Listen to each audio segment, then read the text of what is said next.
Black Panther is a 2018 superhero action movie set in the fictional African country of Wakanda. Hidden in Africa, a fictional world of science and technology with very real traditions. While there is no doubt that Black Panther was a massively successful movie, very little of this success was owed to the quality of the movie itself. A strong appeal to Black American socio-political issues and the then impenetrable Marvel brand guaranteed that Black Panther would be a box office hit. Black Panther was marketed as the first Black everything, and watching it was sold as a bold cultural statement. Black Panther was more than just a superhero movie, it was a cultural phenomenon. Being set in the biggest interconnected universe in the history of cinema was a big boost, since all Marvel fans had to watch this movie to keep up with the Infinity Saga. On its own merits, Black Panther was plagued by plot holes, a passive protagonist, embarrassing CGI, and an atrocious interpretation of the real world. While Black Panther gets a pass on many issues for being a fictional movie set in a fictional country, it also tries to tackle real-world issues and has another big problem. It is set in Africa, and Africa is a real place. Black Panther is a politically charged movie, but its politics have nothing to do with African geopolitics and everything to do with Black American grievances. The movie's villain is a lost prince of Wakanda that grew up in the United States of America and seeks to use Wakandan resources to fulfill the genocidal dream of vengeful Black identitarianism. Say what you will about his methods, but Eric Killmonger is an intriguing and decently written villain. On a personal level, he blames the Wakandans for the death of his father at the hands of the Black Panther, and on a societal level, he blames white people for the state of his inner-city Black community. Eric's tragic upbringing breeds a categorical hate for the outgroup and mirrors the racial animosity held by some collectivist Black Americans in the real world. Eric's ethno-imperialist worldview fits into his radical upbringing and makes for great tension with the isolationist traditional worldview of the Wakandans. If Eric's racial ideology ended with him, it would reasonably approximate real-world sentiments. But the creators were so enamored with this ideology that they couldn't help but push it through every part of the movie, exposing how little they understand the people on the other side, the Africans. Take the fact that many of the Wakandans also express the same anti-white racial vitriol as Eric. Well, Your Highness, the new king is a U.S. The new king... You cannot talk! One more word. You went full retard, man.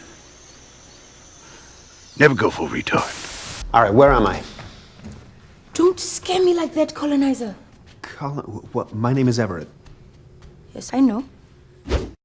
I'm a black man, I have blood. You are a white man, you have blood. So what I realize is we are all the same because we all have blood.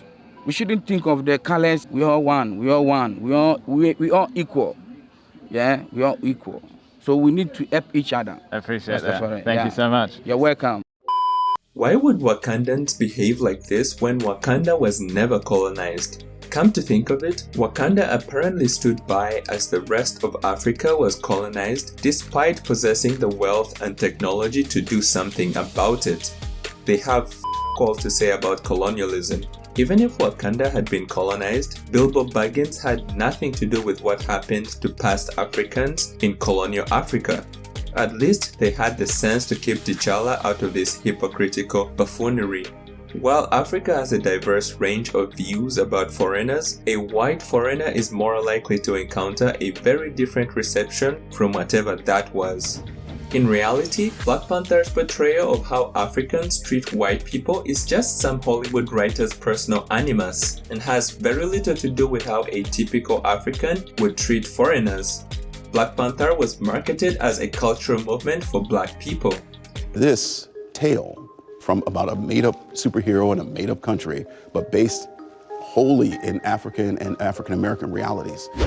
But Black people, like any other demographic, are not a monolith. Afro-Caribbean culture is different from African culture, and both are vastly different from Black American culture. With the exception of Eric, Black Panther was supposed to adopt African culture, and boy, did they show how little they know about it. Africa is the second largest continent in the world and has the greatest cultural and genetic diversity on Earth.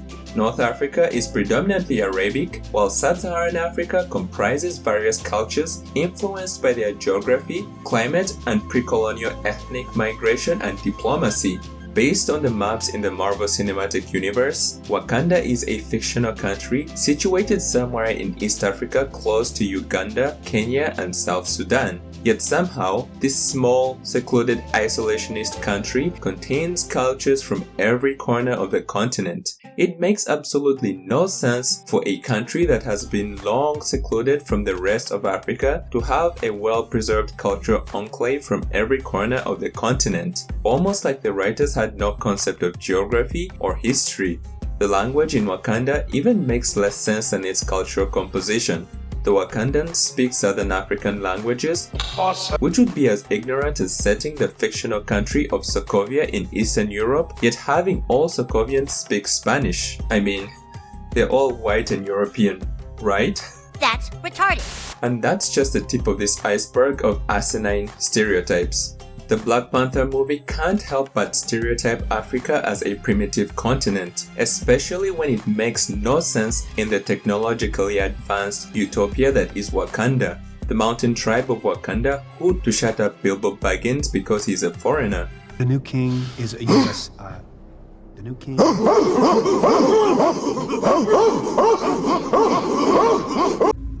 That one didn't age quite so well. Oh, but they're supposed to be traditionalists, I hear you say. I can't say much about uncontacted tribes, but traditional people in Africa today do not behave like unhinged racist troglodytes. That's crazy! Wakandans have advanced technology, yet their greatest warriors use spears and clubs to fight, because that is how Hollywood filmmakers envision modern Africans. Oh, but it's in the source material, I hear you say. Good writing means adapting the source material in a coherent way. The writers could have written scenarios where ranged combat was ineffective, so that it's necessary to use hand-to-hand combat. But perhaps that's too much to expect from filmmakers that lacked restraint with their own vindictive black identitarian worldview and turned Wakanda into a nonsensical African utopia. Ultimately, Black Panther was tailored to a small group of Black Americans that delivered an ignorant collection of African stereotypes with little appreciation of Africa as a real place with its own issues and ideologies.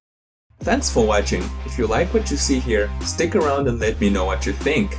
I don't want peace. I want problems, always.